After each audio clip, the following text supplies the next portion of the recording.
এই জন্য এদের কাছ থেকে আমাদেরকে খেয়াল রাখতে হবে। কাফের বহুত বালা, সে কাফের বেঈমান, কিন্তু মুনাফিক কাফের চাইতো আরো খারাপ। এই মুনাফিক আছে না নাই? আর এই মুনাফিকদের কারণে আমাদের বহুত স্বপ্ন ভাঙ্গা টুকরা টুকরা হয়ে গেছে। এই মুনাফিক এখনো সমাজে আছে। আপনার সবচাইতে বেশি ক্ষতি করবে, এটা নাম কি রামগঞ্জনী। আপনার ক্ষতি উম্মতনগরের মানুষ করবে না, আপনার ক্ষতি করবে রামগঞ্জের মানুষ। আরে শত্রু দূর থেকে আসে না, আপনার শত্রু আপনার ঘরের পাশে, আপনি টেরও পাচ্ছেন না।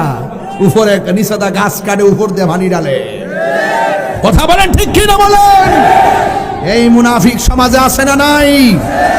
এই মুনাফিকদের কারণে সুন্নিরা ঐক্য হতে পারে না। এই মুনাফিকদের কারণে সুন্নিরা কাঙ্ক্ষিত স্বপ্ন পূরণ করতে পারে না। জান প্রাণ দিয়ে চেষ্টা করতেছে ঐক্যের জন্য, কিন্তু মুনাফিকদের কারণে আমাদের ঐক্য এক হাত আগালে দুই হাত পিছায়া যায়। এই মুনাফিকদের সাথে আমাদের কোনো সম্পর্ক না। আজকে বদরের যুদ্ধে মুসলমানরা জেতার কারণ কি? মুসলমানরা জিতার কারণ হলো একমাত্র ইউনিটি থাকার কারণে।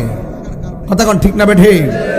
নেতৃত্ব মেনে নেওয়ার কারণে মুসলমানদের 14 জন শহীদ হয়েছে।